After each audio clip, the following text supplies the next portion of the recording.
আমাদের নেত্রী বেগম খালেদা জিয়ার জন্য দোয়া করার আহ্বান জানাচ্ছি। আজকে যে প্রশ্নটা আপনি উত্থাপন করেছেন, শুনেন, $2-1 কামাই করার জন্য, ভাইরাল হওয়ার জন্য,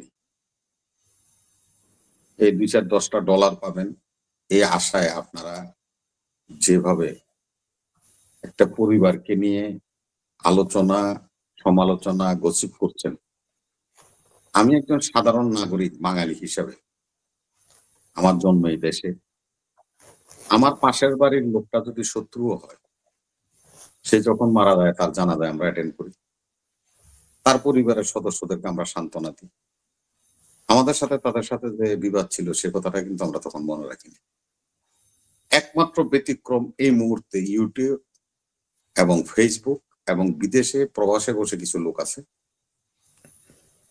যারা নাকি এই সমস্ত গসিপকে উস্কানো দিচ্ছে, এই সমস্ত আপনার বিষয়গুলিকে বারবার নিয়ে আসছে। একজন মানুষ মুমূর্ষু অবস্থায় আছে, উনি ওনার জীবন মৃত্যুর সন্ধিক্ষণে সার্ভাইভ করার চেষ্টা করছেন। আল্লাহর রহমতে সবাই দোয়া করছে। যেখানে সৌদি আরবে মক্কা শরীফে তার নামে সাদেকা হচ্ছে, সেখানে মিলাদ হচ্ছে, সেখানে যেখানে মিলাদ হওয়ার কথা না, দোয়া হচ্ছে। সৌদি আরবে সিস্টেমও নেই, তারপরও হচ্ছে। শত শত হাজার হাজার মানুষ সেখানে অংশগ্রহণ করছে। সারা জাতি আজকে তার জন্যই মানে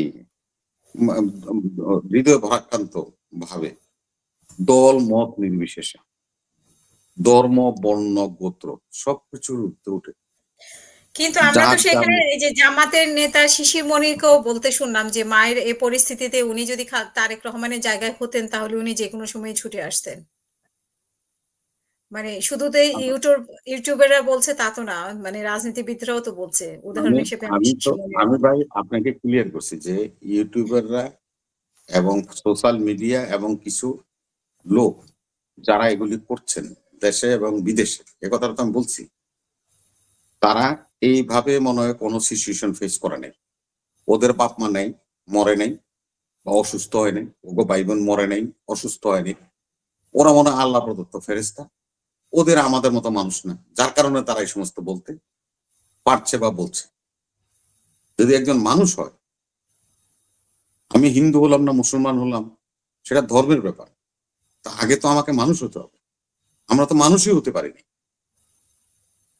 যদি মানুষ হতে পারতাম তাহলে এত বড় বড় ডিগ্রি সার্টিফিকেট ধারী লোকেরা যে ভাষায় এখন একটা পরিবার একটা ক্রাইসিস পিরিয়ড আপনার পার করছে, তাদের পাশে সবাই দাঁড়াচ্ছে, সারা পৃথিবীর মানুষ দাঁড়াচ্ছে, বিভিন্ন রাষ্ট্রপ্রধানরা পর্যন্ত ওনার পাশে এসে দাঁড়াচ্ছেন, সমবেদনা জানাচ্ছেন, ওনার জন্য সহযোগিতা করতেছেন।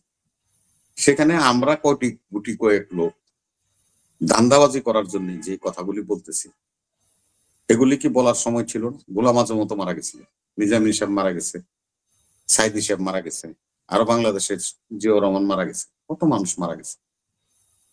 আমরা কি সেই সময় এই আমাদের গ্রাম দেশে একটা কথা আছে, বাড়ি পোড়ার মধ্যে বাগুন পোড়া খাওয়া, বাগুন পোড়া দিয়ে ভর্তা খাওয়া, এই ধরনের লোকদের তো জাতি এদের কাছ থেকে এটা আশা করে না। কিন্তু এগুলি সাধারণ লোকরা হয়তো বা বললে বলতে পারে, কিন্তু যারা বলছেন এখন এই সমস্ত বিষয় নিয়ে আলোচনা সমালোচনা, তারা সবাই ডিগ্রিধারী, অত্যন্ত উচ্চশিক্ষিত মানুষ। এরা এই সমস্ত কাজগুলি করছে। এটার জন্যই আমরা ধিক্কার জানাই, আমরা নিন্দা জানাই। এছাড়া আর আমাদের বলার কিছু নাই, কারণ ওনারা যেভাবে বলে সে ভাষায় আমরা বলতে পারি না। আমার নেত্রী খালেদা জিয়া বলছেন যে আমি প্রতিহিংসা রাজনীতি করব না। উনি কখনো প্রতিহিংসা রাজনীতি বিশ্বাস করেন। এই বাংলাদেশের একজন শীর্ষ আলেম আছে মামুনুল, সে বলছে যে আধা ঘন্টা পর্যন্ত আমি ওনার সাথে কথা বলছি, ওনারা যে কষ্ট দিছে হাসিনা এগুলি আমি মনে করাই দিছি বারবার। তিনি একবারও হাসিনার নাম উচ্চারণ করেন এবং এই কষ্টের কারণে তিনি পাল্টা কিছু করবেন এরকম কোনো বক্তব্য দেন।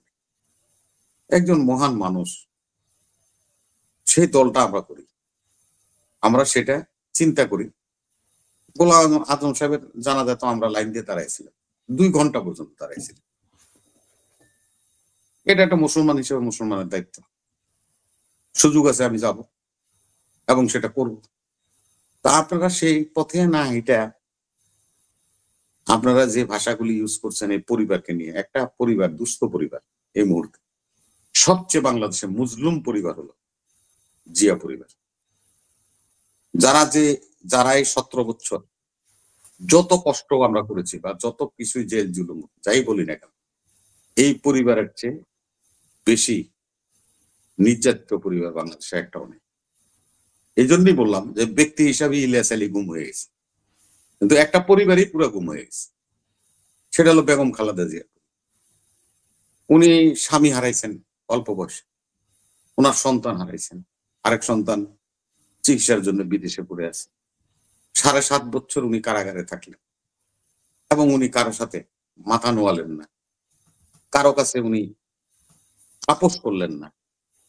তিনি দেখেন, আপনি খালেদা জিয়া যখন রাজনীতিতে আসেন তখন তার যে তারেক রহমান সম্বন্ধে বা কোকো সম্বন্ধে আপনারা বলছেন, তখন তারা নাবালক শিশু। আমাদের কর্মীদের চাপে একজন গৃহিণী সেদিন রাস্তায় আসছিল কি জন্য? গণতন্ত্রের জন্য। স্বৈর শাসক এরশাদ গণতন্ত্রকে হত্যা করেছিল, সেজন্য উনি আমাদের সাথে এসে 9 বছর এই রাজপথে থেকেছেন, আন্দোলন করেছেন, সংগ্রাম করেছেন, আপোষ করেননি। 86 সালে আওয়ামী লীগ এবং এই জামাত এরশাদের সাথে একসাথে নির্বাচন করেছে।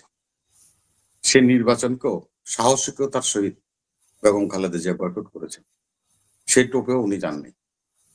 আজকে আপনারা বলছেন তিনি যদি ওনার সুখী চাইতেন, এই স্বৈরাচারী শেখ হাসিনা যেভাবে পালায় গেছে প্লেন উল্টে, ভাই বোন লিয়ে 14 গোষ্ঠী লিয়ে, উনিও তো ইচ্ছা করলে ছেড়ে যাইতে পারতেন, কিন্তু উনি আপোষ করেন নাই বলেই তো আজকে ওনাকে এই কষ্টদায়ক পরিস্থিতি ফেস করছে এই পরিবার। বিচ্ছিন্ন ভাবে এক এক জায়গায় এক একজন অবস্থান করছেন, কেউ কারো কাছে আসার সুযোগও পাচ্ছেন না। সেই পরিবারটাকে নিয়ে আমরা যে গসিপ করছি, যে গুজব করছি, আমি আপনারা বিবেকশীল মানুষ, আপনার কাছে আমি প্রশ্ন করি, এই শহীদ রাষ্ট্রপতি যে উনি তো সংবিধানে বিসমিল্লাহির রহমানির রহিম লিখে দিয়েছেন। এই 75-এ শেখ মুজিবুর রহমান কালোয়ানের মাধ্যমে এদেশের ধর্মভিত্তিক রাজনীতি নিষিদ্ধ করে গিয়েছেন। এই শহীদ রাষ্ট্রপতি জিয়াউর রহমান এদেশে সে রাজনীতিকে ওপেন করেছে। বেগম খালেদা জিয়া প্রেসিডেন্সিয়াল গভর্নমেন্ট ছিল, সেটাকে উনি একাদশ সংশোধনের মাধ্যমে সংসদীয় পদ্ধতি সরকার গঠন করে দিয়েছিলেন। তো গণতন্ত্রের প্রতিটি ছাপে, প্রতিটি অংশে, স্বাধীনতা থেকে আরম্ভ করে এই পর্যন্ত এই পরিবারের যে কন্ট্রিবিউশন, যারা আজকে আপনারা গসিপ করছেন, যারা আজকে আপনারা বিভিন্ন রকম কথা বলছেন, একটা উদাহরণ আপনার পরিবার বা আপনাকে নিয়ে উপস্থাপন করার মতো ব্যক্তি আপনারা, এই দেশ, রাষ্ট্র এবং এই মানুষের কল্যাণে আপনাদের শ্রম আছে, ত্যাগ আছে, রক্ত দেওয়া আছে। একটা পরিবারের একটা আইডেন্টিটি দেন, হ্যাঁ পারবেন। গণজাগরণ মঞ্চ করছেন, এখন আবার কি জানি কয়, এই নতুন যে নতুনের কেতনুরে সেই দলেও আপনারা আছেন। তা আপনাদেরকে আমরা কিভাবে চিন্তা ভাবনা করবো বলুন? সেজন্য বলছি যে ভাই, না সেজন্য বলছি আপনাদেরকে, দেখেন এগুলি যে তো একটা বিপদগ্রস্ত মানুষ যখন বিপদে পড়ে যায়, একটা পরিবার বিপদগ্রস্ত হয়ে যায়, হোক না শেষ হতো, সেই সময়টা তার পাশে থাকাটা তো একটা মানুষের কর্তব্য এবং দায়িত্ব। আল্লাহ নিজেও বলেন, আমার নবীও এই কথা বলছে। আমার নবী ইহুদিদের পর্যন্ত সহযোগিতা করছে, নাসারাদেরকে সহযোগিতা করছে, ইতিহাস আছে। আমরা এখান থেকে কেন শিক্ষা নিই?